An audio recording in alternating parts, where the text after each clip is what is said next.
जी कैफ 7 आज के लेक्चर का आगाज करते हैं। लेक्चर नंबर 58 और आज के लेक्चर में हम चैप्टर 10 को कंक्लूड करेंगे। चैप्टर 10 हमारा रिलेट करता था इन्वेस्टमेंट और रिलेटेड पार्टी, डिस्क्लोजर्स और रिलेटेड पार्टीज के हवाले से।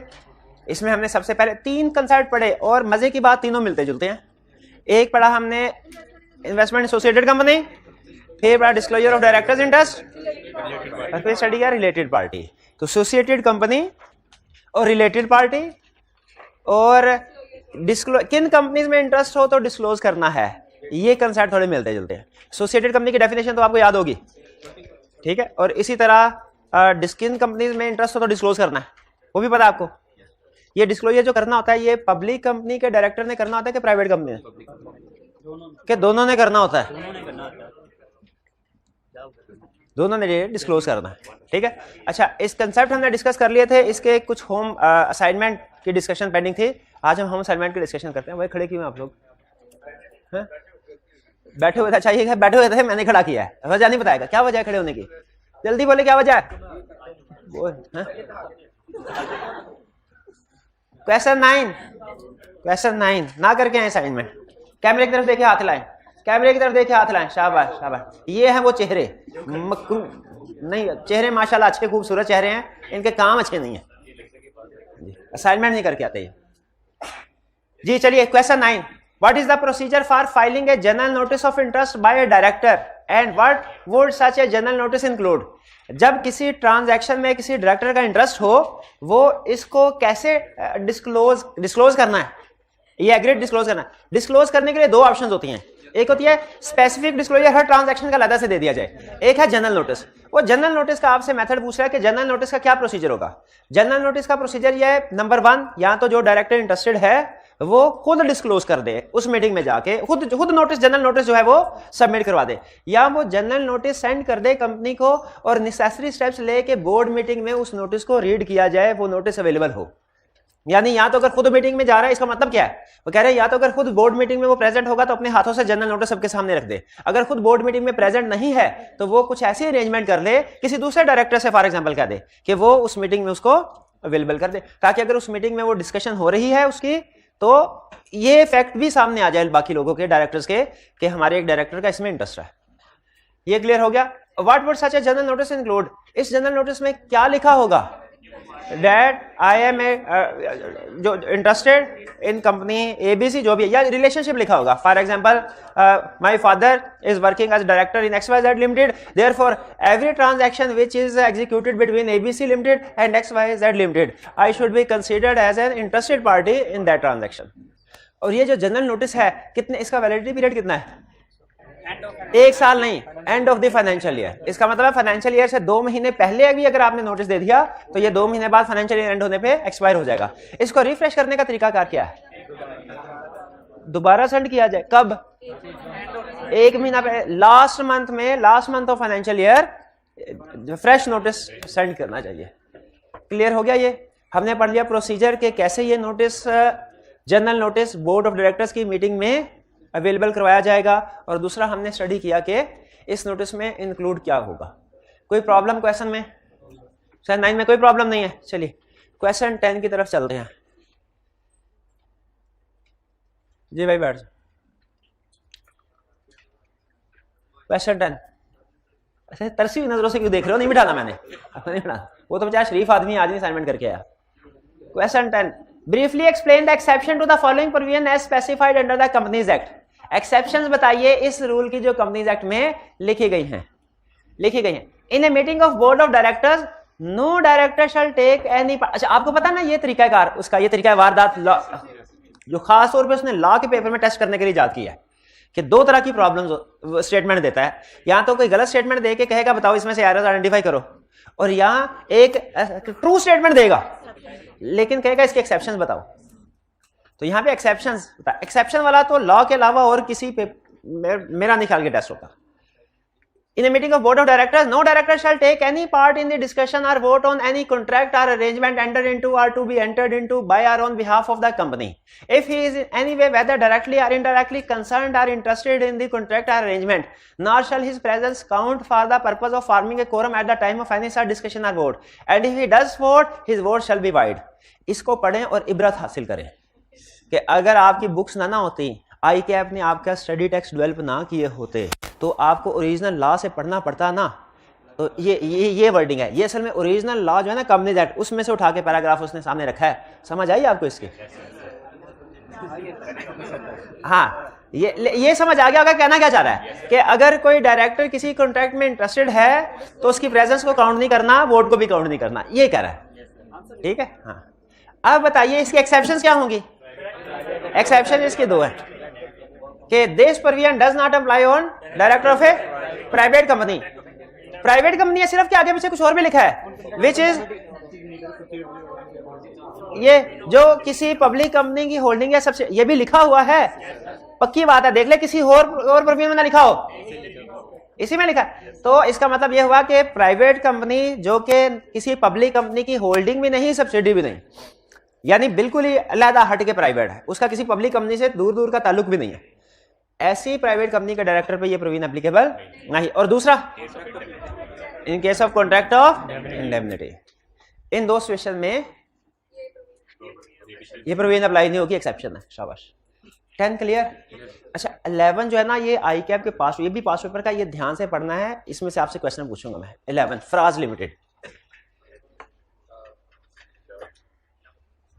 Phrase limited FL is considering to enter into a contract with Bari Limited BL for the construction of its new manufacturing facility। एक कंपनी दूसरी कंपनी के साथ कॉन्ट्रैक्ट करना तो रेगुलर है, इसमें कोई प्रॉब्लम नहीं है यहां तक।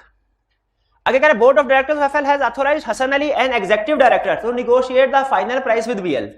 यहां तक भी कोई इशू नहीं, क्योंकि जाहिर है एक कंपनी जब दूसरी कंपनी के साथ कोई कॉन्ट्रैक्ट करेगी तो थ्रू डायरेक्टर्स ही करेगी, आर्टिफिशियल पर्सन है तो थ्रू डायरेक्टर्स ही करेगी। Sara Ali who is chief executive in BL is the spouse of Hasan Ali. यहां से मसला शुरू हुआ कि इधर फराज लिमिटेड का डायरेक्टर और बारी लिमिटेड के चीफ एग्जीक्यूटिव, ये दोनों स्पाउस है।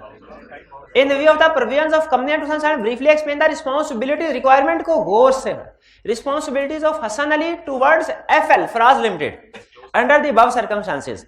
नहीं, पहले मुझे बताइए ये कंसेप्ट कौन सा है? मेरा ये ख्याल है ये इन्वेस्टमेंट इन एसोसिएटेड कंपनी का concept, investment in associated company का कंसेप्ट नहीं है, पक्की बात है। अच्छा दूसरा, मेरा ये ख्याल है कि ये कंसेप्ट है डिस्क्लोजर ऑफ डायरेक्टर्स इंटरेस्ट, लेकिन साथ ही साथ मेरा एक और भी ख्याल है कि ये रिलेटेड पार्टी ट्रांजैक्शन भी है। बताइए अब आपका क्या ख्याल है? रिलेटेड पार्टी ट्रांजैक्शन है और डिस्क्लोजर ऑफ डायरेक्टर इंटरेस्ट भी है। रिलेटेड पार्टी की डेफिनेशन में आती है, पहले ये बताएं कैसे का? कहता है कि अगर एक डायरेक्टर का स्पाउस या रिलेटिव किसी दूसरी कंपनी में भी डायरेक्टर हो, रिलेटेड पार्टी में कवर होता है। अच्छा अब यहां पे हमें क्या करना चाहिए? इसे डिस्क्लोजर ऑफ डायरेक्टर्स इंटरेस्ट के हवाले से ही सिर्फ डिस्कस कर देना चाहिए कि इसे रिलेटेड पार्टी के हवाले से भी कर देना चाहिए, दोनों। अच्छा एक चीज मैं आपको बता दूं, पहले हमारे सिलेबस में सिर्फ डिस्क्लोजर ऑफ डायरेक्टर इंटरेस्ट होता था, ये एक अटेम्प्ट पहले ये दूसरा रिलेटेड पार्टी का कंसेप्ट आया है, इसीलिए सोल्यूशन में आपको सिर्फ एक पॉइंट ऑफ व्यू से डिस्कशन मिलेगी, लेकिन हम दोनों डिस्कशन करते हैं। पहला डिस्क्लोजर ऑफ डायरेक्टर्स इंटरेस्ट, इस डायरेक्टर को क्या करना चाहिए, इसकी रिस्पांसिबिलिटी क्या है? पहली रिस्पांसिबिलिटी इसको डिस्क्लोज। आप में से कोई क्वेश्चन पूछ रहा था ना, सर कंपनी को कैसे पता चलेगा कि किसी डायरेक्टर का इंटरेस्ट है कि नहीं ट्रांजैक्शन में, कंपनी को कैसे पता चलेगा? तो ये उस डायरेक्टर की जिम्मेदारी है। इस क्वेश्चन के जरिए से बता रहा है कि ये हसन अली यानी उस डायरेक्टर की जिम्मेदारी होती है जिसका इंटरेस्ट है कि वो कंपनी को डिस्क्लोज करे कि मेरा इस कॉन्ट्रैक्ट में इंटरेस्ट है। और फिर क्या रिस्पांसिबिलिटी है? वो उस डिस्कशन में पार्टिसिपेट ना करे। लिस्टेड कंपनी अनलिस्टेड नहीं बताया हुआ? हाँ चले, लिस्टेड कंपनी है तो फिर उस मैटर, जब तक वो मैटर डिस्कस हो रहा है मीटिंग में भी अवेलेबल नहीं होगा, ये रिस्पांसिबिलिटी है। अच्छा दूसरा, जो रिलेटेड पार्टी ट्रांजैक्शन के हवाले से क्या हसन अली ने करना है? अच्छा रिलेटेड पार्टी के हवाले से कंपनी की जिम्मेदारी बनती है, रिलेटेड पार्टी ट्रांजैक्शन के हवाले से हसन अली की नहीं बनती, कंपनी की जिम्मेदारी बनती है। कंपनी की जिम्मेदारी बनती है कि वो ऐसी पॉलिसीज बनाए कि जितनी भी रिलेटेड पार्टी ट्रांजैक्शंस हैं उनको बोर्ड अप्रूव करे तो वो एग्जीक्यूट हो, उसके बगैर ना हो। बोर्ड अप्रूव करे तो एग्जीक्यूट हो, वरना एग्जीक्यूट ना हो। हाँ, और अगर ऑर्डिनरी कोर्स ऑफ बिजनेस और आर्म लेंथ की ट्रांजैक्शन है फिर बोर्ड अप्रूवल की जरूरत नहीं है। ठीक है, उसने 3 दर्जे दिए हैं रिलेटेड पार्टी के ट्रांजैक्शन के अप्रूवल के लिहाज से, 3 दर्जे। पहला दर्जा यह है कि रिलेटेड पार्टी ट्रांजैक्शन तो है लेकिन वो आर्म लेंथ बेसिस पे ऑर्डिनरी कोर्स ऑफ बिजनेस की, इसमें बोर्ड मीटिंग के अप्रूवल की जरूरत नहीं है। दूसरा दर्जा क्या है कि ये रिलेटेड पार्टी ट्रांजैक्शन है, इसमें कोई डायरेक्टर वगैरह का इंटरेस्ट इन्वॉल्व है, लेकिन सिर्फ एक डायरेक्टर का, इसकी अप्रूवल डायरेक्टर्स करेंगे, ठीक है। बोर्ड ऑफ डायरेक्टर पॉलिसी बनाएगा इस तरह की ट्रांजैक्शन की अप्रूवल के लिए। तीसरा दर्जा क्या है कि जिसमें मेजॉरिटी ऑफ डायरेक्टर्स इंटरेस्टेड हो किसी को, इसकी अप्रूवल जनरल मीटिंग में होगी थ्रू स्पेशल, ये पॉइंट पड़ा स्पेशल रेजोल्यूशन वाला, इसको अंडरलाइन कर लें, थ्रू स्पेशल रेजोल्यूशन। ये 3 दर्जे रिलेटेड पार्टी ट्रांजैक्शन। चलिए, तो इसका मतलब है हसन अली के पॉइंट ऑफ व्यू देखे ना तो ये क्वेश्चन यहीं पे कंप्लीट है कि उसने डिस्क्लोज करना है और डिस्कशन में पार्टिसिपेट नहीं करना। आगे कंपनी ने क्या करना है वो अगर हमसे पूछता तो हम इसमें रिलेटेड पार्टी वाले कंसेप्ट को भी डिस्कस करते हैं। ये क्वेश्चन क्लियर है? अच्छा, इसमें इन्वेस्टर एंड एसोसिएटेड कंपनी कब केस होता है? अगर वो खुद डायरेक्टर होता, ये एसोसिएटेड कंपनी होती। अगर खुद डायरेक्टर होता एसोसिएटेड कंपनी होती, लेकिन ना तो ये एसोसिएटेड कंपनीज है और ना ही ये इन्वेस्टमेंट है, ना तो ये मैं डिफरेंशिएट कल बार बार डिफरेंशिएशन करवाई थी ना आपसे, तो इसीलिए आज भी डिफरेंशिएशन करवा रहा हूं कि ये कैसे पता चला कि ये question investment in associated company का नहीं है। 2 रीजन से पता चला, 2 रीजन से ये केस स्टडी में आपके काम आएगी। पहली रीजन क्या है कि वो एसोसिएटेड कंपनी नहीं है। एसोसिएटेड कंपनी उस वक्त होती है अगर खुद दूसरी कंपनी में डायरेक्टर होता है। और दूसरा, ये ट्रांजैक्शन इन्वेस्टमेंट की डेफिनेशन में भी नहीं आते कि construction of new manufacturing. Investment की डेफिनेशन में तो 3 आते हैं, 4 आते हैं, शाबाश, इक्विटी, लोन, गारंटी और एडवांसेस। 11 क्लियर? इसमें कुछ डिस्कस करना चाहते हो? Next 12, XYZ Limited is considering an arrangement with ABC firm in which Azam, Babar and Chand are partners। यानी XYZ Limited एक ABC के साथ, ABC पार्टनरशिप है, उसके साथ कोई अरेंजमेंट, कोई कॉन्ट्रैक्ट करना चाहती है। ABC में 3 पार्टनर है, A, B और C। Azam is spouse of Nahid, one of the directors in XYZ Limited। Nahid एक डायरेक्टर है XYZ में और आजम जो ABC फर्म में पार्टनर है, डायरेक्टर का स्पाउस है। Identify related parties of XYZ limited in this situation. इसमें रिलेटेड पार्टीज आइडेंटिफाई करें XYZ लिमिटेड की कौन कौन सी हैं। पहली एग्जांपल, नाहिद, डायरेक्ट से चलते हैं ना, नाहिद रिलेटेड पार्टी है, being a director. Azam related party है, कैसे? भैया close relative of director. Director के कौन कौन से क्लोज रिलेटिव शामिल होते हैं? स्पाउस, सिबलिंग्स, लिनियल, असेंडेंट और डिसेंडेंट। बिल्कुल ठीक है, तो ये उसमें शामिल है। और तीसरा, ABC फर्म, ये पार्टनरशिप, ABC फर्म भी रिलेटेड पार्टी है। ये कैसे रिलेटेड पार्टी है कि हर ऐसी पार्टनरशिप फर्म या प्राइवेट कंपनी या पब्लिक कंपनी जिसमें डायरेक्टर्स का कोई रिलेटिव, पार्टनर या मेंबर या डायरेक्टर हो, तो ये ABC फर्म भी रिलेटेड पार्टी। 3 रिलेटेड पार्टीज आ गई एक एग्जांपल में। क्लियर? अच्छा, ये क्या एसोसिएटेड अंडरटेकिंग भी बनती है XYZ लिमिटेड और ABC फर्म? एसोसिएटेड अंडरटेकिंग नहीं बनती। क्यों नहीं बनती? कॉमन डायरेक्टरशिप नहीं है। जी जी, आपने रिलेटिव की बात की, जो डेफिनेशन में जो प्राइवेट कंपनी की लाइन लिखी थी उसमें रिलेटिव की उसने बात की थी। डेफिनेशन में, प्राइवेट कंपनी की डेफिनेशन में उसने प्राइवेट कंपनी की लाइन है उसमें रिलेटिव, हाँ रिलेटिव की, तो उसमें क्या लिखा? सिर्फ डायरेक्टर होगा। ठीक है, देखिए हमारा असूल ये है कि डेफिनेशन लॉ ने जैसी दी है ना, हम एज इट इज अप्लाई करते हैं। लॉ में हम अपनी कॉमन सेंस नहीं अप्लाई करते। तो अगर किसी जगह पे उसने किसी प्रोविजन में क्लोज रिलेटिव को इंक्लूड नहीं किया तो हम भी उसको इंक्लूड नहीं करेंगे। वो कह रहे हैं, क्या कह रहे हैं भला? वो कह रहे हैं सर रिलेटेड पार्टी की एग्जांपल्स में जो प्राइवेट कंपनी वाली एग्जांपल है उसके अंदर उसने क्लोज रिलेटिव को कवर नहीं किया, तो हम भी नहीं करेंगे। नेक्स्ट 12 क्लियर है जी। 13, KLM Limited often obtains investment consultancy from Adil. Adil practices, अच्छा वो रिलेटेड पार्टी में 6ठी और 7वीं एग्जाम्पल याद है क्या?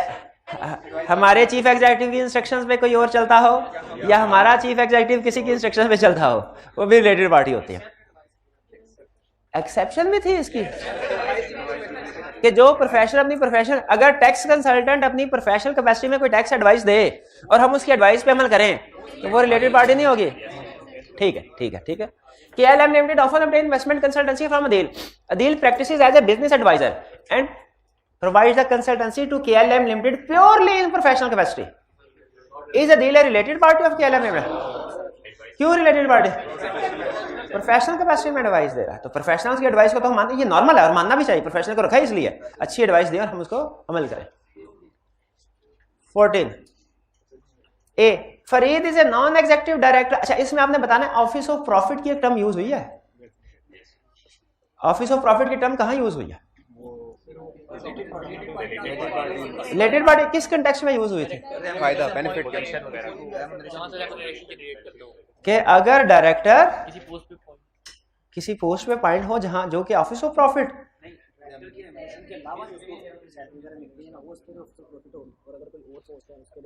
नहीं, ऑफिस ऑफ प्रॉफिट का कंसेप्ट देखिए, मैं डेफिनेशन नहीं पूछ रहा, डेफिनेशन तो बाद में पूछूंगा, पहले मैं ये पूछना चाह रहा हूं ऑफिस ऑफ प्रॉफिट की टर्म यूज किस कंटेक्स्ट में हुई है?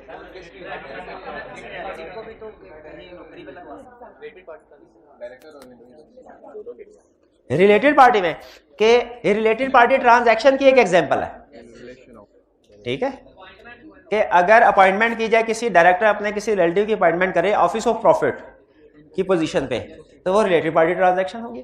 या अगर डायरेक्टर को बीइंग डायरेक्टर के अलावा कोई और रेम्यूनरेशन मिल रही हो, चाहे इन कैश चाहे इन काइंड, तो वो ऑफिस ऑफ प्रॉफिट समझा जाएगा, ठीक है। अच्छा, अब हमने बताना है कि ये ऑफिस ऑफ प्रॉफिट पे पूरा उतरती है कि नहीं ये ट्रांजैक्शन, क्योंकि अगर ऑफिस ऑफ प्रॉफिट पे पूरा उतरती है और डायरेक्टर इन्वॉल्व है तो ये रिलेटेड पार्टी ट्रांजैक्शन होगी जिसकी अप्रूवल करवानी पड़ेगी। इसका मतलब है डायरेक्टर डायरेक्टरशिप के अलावा और किसी भी काम के लिए पैसे ले, अप्रूवल ऑफिस ऑफ प्रॉफिट होगा, अप्रूवल लेनी पड़ेगी। Farid is a non executive director in Multan pharma limited, a listed company. He only receives meeting fee from MPL for attending board meeting and meetings of audit committee. वो सिर्फ, अच्छा, director के अलावा कोई भी बंदा कोई भी पैसे वसूल कर ले तो वो ऑफिस ऑफ प्रॉफिट है, लेकिन डायरेक्टर्स को उन्होंने कहा एज डायरेक्टर रेम्यूनरेशन रिसीव करे ना, वो ऑफिस ऑफ प्रॉफिट नहीं समझा जाएगा। डायरेक्टरशिप के अलावा कोई पैसे वसूल करे, तो यहां पे इस एग्जांपल में क्या Farid office of profit hold कर रहा है? नहीं कर रहा, क्योंकि वो सिर्फ एज डायरेक्टर रेम्यूनरेशन ले रहा है। B, Naveed is a director in Multan Pharma Limited, a listed company. He receives only meeting fee from MPL for attending board meeting and meeting of risk management committee. Naveed also supervises the production on routine basis and lives in a rent-free accommodation provided by MPL near its production site. और MPL ने उसे एक rent free accommodation, यानी कोई, इसका मतलब यह है कि उसे कोई फ्लैट वगैरह कोई उसे घर दिया होगा किराए पे, जिसका किराया कंपनी अदा कर रही है। क्या ये रिम्यूनरेशन है? हाँ, इन कैश नहीं है, इन काइंड है, लेकिन रिम्यूनरेशन है। Naveed does not receive any monthly और annual salary from MPL। Naveed कोई मंथली या एनुअल सैलरी नहीं लेता। क्या ये rent free accommodation office of profit में फॉल करती है? बिल्कुल करती है। Does Naveed hold office of profit in MPL? Yes. इससे फर्क, हालांकि वो इन कैश नहीं ले रहा, लेकिन काइंड भी rent free accommodation in kind की एग्जांपल है, ये भी ऑफिस ऑफ प्रॉफिट में आएगी। क्लियर? इसमें ऑफिस ऑफ प्रॉफिट है, ये ऑफिस ऑफ, इसका मतलब है ये जो ट्रांजैक्शन है इसकी अप्रूवल बोर्ड से, ये रिलेटेड पार्टी ट्रांजैक्शन है, इसकी अप्रूवल बोर्ड से होनी चाहिए। Next 15, Majid is a director in Multan Electronics Limited, a listed company. His brother bought to a brother related party में आता है, सिबलिंग में, रिलेटिव में आता है, रिलेटिव में। Bought to air conditions from main showroom of MEL, दो air condition है, इलेक्ट्रॉनिक्स का काम करती है, at the same retail price as is offer to any other customer. अच्छा, रिलेटेड पार्टी ट्रांजैक्शन है ये, इसमें कोई दूसरी बात नहीं, लेकिन चूंकि ordinary course of business arm length की है, is approval of board required for this related transaction? No, approval of board is not required. Clear? अच्छा, एग्जाम में ध्यान में रखिएगा, ये छोटे छोटे क्वेश्चन नहीं आएंगे, लेकिन ये छोटे छोटे क्वेश्चन के कंसेप्ट ही टेस्ट करेगा। इन 2-3 क्वेश्चन को मिला के वो एक नॉर्मल मॉडरेट लेवल का क्वेश्चन बना लेगा। जिस तरह हमारे MCQs होते हैं, छोटे छोटे MCQs प्रैक्टिस के लिए दिए होते हैं, एग्जाम में छोटे छोटे MCQs नहीं पूछता, लेकिन इन छोटे छोटे MCQs के कंसेप्ट्स को मिला के 2-3 को वो एग्जाम में बड़ा MCQ बना के पूछता है। बीला में पता चल गया था? चले ठीक है, फिर अच्छी बात है। अब MCQs की तरफ स्टार्ट करें। MCQ तैयार हैं तो किताबें बंद कर दें। बहुत पढ़ लिया हमने, बहुत पढ़ लिया, इतना पढ़ के क्या करेंगे? बस कर दे, नहीं बस कर दे, बस नहीं मैं बिल्कुल रुक जाए, इतना थोड़ी पढ़ाना है आपको। हाँ कहीं पास ही ना हो जाए। Under the provisions of companies act, भाई मैं तो पूरी कोशिश करूंगा, फिर भी अगर पास हो गई तो अल्लाह का हुक्म जी। Under the provisions of company act 2017 the power to make investment in a company rest with members. Special resolution भूल गए? हाँ वो एसोसिएटेड कंपनी के लिए थी, शाबाश। इसमें सिंपल इन्वेस्टमेंट उसने कहा है, याद है डायरेक्टर्स की पावर में था टू मेक इन्वेस्टमेंट, तो ये डायरेक्टर्स बी ऑप्शन करेक्ट है। इसमें अगर छोटा सा चेंज कर देना, to make investment in a company की बजाय एसोसिएटेड कंपनी कर दे, तो फिर स्पेशल एजमेंट, फिर ऑप्शन हमारी बी नहीं बल्कि सी होगी। लेकिन इस गिवन स्टेटमेंट में जो अप्रूवल देगा वो डायरेक्टर्स देंगे, बी ऑप्शन करेक्ट है। Okay next second, investment in associated, आ गया कंसेप्ट आगे, इसी को याद कर रहे थे हम। Investment in associated company can not be made by the directors themselves, they will have to get its approval from members in general meeting through special resolution, C option correct. Class meeting नहीं, ये सारी overall सारे members की meeting में special resolution pass की जाती है। Members in board meeting through ordinary, board meeting में क्या जूते मार के निकालेंगे उनको, अनलेस के वो खुद डायरेक्टर्स भी हैं। हाँ लेकिन जी जी जी बोर्ड मीटिंग में तो होती है एक ही तरह की रेजोल्यूशन है, उसमें तो ऑर्डिनरी स्पेशल रेजोल्यूशन का कंसेप्ट ही नहीं है, उसमें तो सिंपल हर डायरेक्टर के एक वोट होता है और मेजोरिटी की बेस पे डिसीजन हो जाता है। करेक्ट ऑप्शन क्या हुई हमारी? C option. Next third, being a separate legal person a company can make investment in any other company और सिक्योरिटी, एग्री करते हैं? But all the investments of the company must be made and held in the name of controlling share holders, sponsor, chairman, company itself. तो correct option क्या हुए? ठीक है भाई, समझ आ रही है, परेशान क्यों हो गए हैं? 4, the company shall not make an increase in amount और any variation in the nature and terms of any investment in associated company without passing, हमने पढ़ा था इन्वेस्टमेंट इन एसोसिएटेड कंपनी के लिए भी स्पेशल रेजोल्यूशन, टर्म कोई change आएगा उसके लिए भी स्पेशल रेजोल्यूशन, तो इसके लिए भी स्पेशल रेजोल्यूशन। कौन सी ऑप्शन? B option.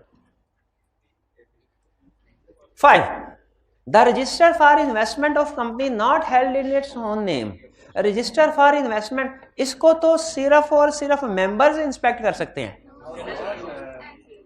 मेंबर्स के अलावा दूसरे लोग भी इंस्पेक्ट कर सकते हैं? सच सच बताएं। अच्छा मेंबर्स के अलावा सिर्फ क्रेडिटर इंस्पेक्ट कर सकते हैं, कोई भी दूसरा इंस्पेक्ट? अच्छा हाँ याद आया, वो कॉपी की बात हो रही थी कि इसकी कॉपी सिर्फ मेंबर्स ले सकते हैं, बाकी लोग नहीं ले सकते। हाँ इंस्पेक्ट नहीं, क्या नहीं भाई सही, कॉपी इसकी सिर्फ मेंबर्स ले सकते हैं फिक्स प्राइस पे, जो प्रेस्क्राइब्ड जो डायरेक्टर्स ने की होगी, और जब प्राइस पे करेंगे उसके 14 दिन के अंदर अंदर उनको कॉपी, 7 दिन के अंदर। शाबाश शाबाश। तो यहाँ पे देखते हैं क्या पूछता है, registered for investor company not had its own name is open to inspection for, copy की बात नहीं कर रहा, इंस्पेक्शन की। तो तकरीबन जहां में भी रजिस्टर आता है वहां पे आपको बताता है इंस्पेक्शन का अलग और कॉपी का अलग। इंस्पेक्शन के बारे में क्या कहता है, भाई मेंबर जो है बगैर फीस के भी इंस्पेक्ट कर सकते हैं, और लेकिन रीजनेबल रिस्ट्रिक्शन लगाई जाएंगी, जैसे 2 घंटे कम से कम 2 घंटे डेली। चाहे एग्जाम्पल दी थी भैया, एग्जाम में ना लिखा ना, चाहे नहीं पीनी लाइब्रेरी, ठीक। Free of cost for at least 2 hours daily, inspection की बात कर रहा है, कॉपी की नहीं कर रहा। कॉपी पे आपको पता है पैसे लगते हैं, 2 रुपया तो 1 सफे का कंफर्म लगेगा। Free of cost for at least 5 hours daily, at a payment of charge for at least 2 hours daily, payment of charge अगर उसने कॉपी लेनी हो फिर पेमेंट करेगा, at a payment of charge for at least 5 नहीं। करेक्ट ऑप्शन हुई हमारी free of cost for at least 2 hours daily. Clear, ये 5 का ही option. Next,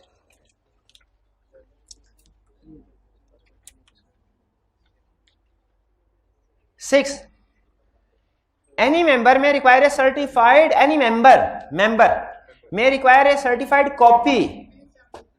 copy of register of investment held in company's name on fee fixed by company, fee fixed by company. Certified copy requested shall be issued after 7 days या within 7 days. B option correct. Okay. Term investment include loan पे advances भी, equity भी, हाँ हाँ अभी आई ना काम का। ये है 1-2 MCQ जो आया ना, ये है एग्जाम लेवल के।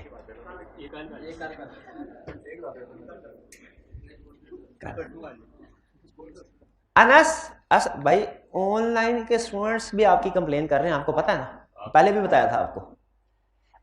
Anas, Asadullah, Amin and Arqam are founder partners of fast movers forwarders. 1 2 3 4 partner है। In January 2020 all partners had purchased shares of quality tiles limited, listed company. इन्होंने शेयर्स बाय किए किसके? QTL listed company. In June 2020, they contested the election of directors of QTL and got elected as directors out of 7 positions. Total कितनी position थी? 4 तो यही ले उड़े। Being majority directors of QTL, they cancelled the contract of existing logistics service provider and awarded the contract to FMF. ये associated company भी हो गई है। FMF नहीं, क्या FMF QTL की एसोसिएटेड कंपनी नहीं हो गई? हो गई कि नहीं हो गई? एसोसिएटेड अंडरटेकिंग हो गई कि नहीं हो गई? ये रिलेटेड पार्टी ट्रांजैक्शन भी नहीं हो गई? होगी सर, होगी ना। एसोसिएटेड कंपनी भी रिलेटेड। तो ये इन्वेस्टमेंट इन एसोसिएटेड कंपनी हुई? इन्वेस्टमेंट इन एसोसिएटेड कंपनी हुई? नहीं, और कॉन्ट्रैक्ट इन्वेस्टमेंट की डेफिनेशन में नहीं आता। इन्वेस्टमेंट की डेफिनेशन में 4 चीजें अभी थोड़ी देर पहले तो पढ़ी हैं। Whether the aforesaid contract is valid? Yes, because it is approved by majority of directors and the board is fully empowered to manage the affairs of company. No, the contract need to be approved by majority of such directors who are not interested in the said contract. हाँ, ये मुझे सही लग रहा है। No, the contract must be laid before the general meeting for approval. ये option है। No, the contract must be approved by the general meeting as well as by commission. By commission. ये कमीशन लिखा होगा। तो ये general meeting for approval, clear होगी ये बात। और ये थ्रू क्या होगा? Special resolution. Special resolution. तो इसमें करेक्ट ऑप्शन 8 में क्या हुई? सी। आगे 9, under which of the following situation a person may as a director take part in the discussion of any contract to be entered into on behalf of company even if he is any way concerned or interested in the contract. कह रहा है बताओ, एक director किसी contract में interested है, क्या still वो डिस्कशन में पार्टिसिपेट कर सकता है? If he is the director of A private company which is subsidy of public company, holding, associated undertaking of public company, neither A subsidiary nor a holding company of public company. D option correct. वैसे अच्छा MCQ बनता अगर इस सब के साथ not लिखता, not, ठीक है, फिर ज्यादा बेहतर, फिर थोड़ा हम सोचने में मजबूर होते हैं। लेकिन बाहर हम चलें, अच्छी बात है। डी 9 का डी अभी भी सोचने में मजबूर है, ठीक है, ठीक है, सही बनाया आपने। 9 का डी ऑप्शन है। 10 KLM limited in considering a related party transaction in which majority of directors are interested, which of the following is correct? If the transaction is in accordance with policy approved by board of KLM, it need not be approved in general meeting. ना, ये तो उस वक्त होती है जब single director की transaction हो। The matter must be placed before general meeting for approval as special resolution. Yes, ये option correct. C, the matter must be placed before general meeting for approval as ordinary resolution. नहीं, ये special resolution की example है। बल्कि वो जो हमारी special business की एग्जांपल होती है ना, 6 एग्जांपल थी, नहीं 3 थी, उनमें 4 ऑर्डिनरी की 6 थी, तो उसमें चौथी एग्जांपल ये ऐड कर लें कि approval of related party transaction in which majority of directors are interested. D, such transactions are absolutely prohibited under the Companies Act and all interested directors shall be liable to penalty in case such transactions are carried out whether with or without approval. जी नहीं, गलत, इजाजत है इसकी लेकिन approval के बाद। Clear? कोई problem? MCQs complete, question की डिस्कशन भी कंप्लीट। अब इसके बाद हाँ, कल क्लास होगी, कल बिल्कुल क्लास होगी, कल जरूर क्लास होगी इंशाल्लाह। और अब इंशाल्लाह चैप्टर 10 कंप्लीट हो गया। अब नेक्स्ट हम चैप्टर सेकंड लास्ट ही है ना, सेकंड लास्ट चैप्टर है हमारा सिलेबस का। इससे पहले सिलेबस खत्म पता नहीं, नहीं नहीं नहीं नहीं लाजमी नहीं, हम अपने तसल्ली के साथ करेंगे, सुकून के साथ, कोई भागम भाग नहीं। आप मुझे ये बताइए, आप रिवीजन कर रहे हैं साथ साथ? तो रिवीजन कर ले, कब करनी है आपने रिवीजन? साथ साथ। कल कोई छुट्टी नहीं है, कल क्लास होगी इंशाल्लाह। आज का लेक्चर यहाँ पे ख़त्म करते हैं। अल्लाह हाफिज़।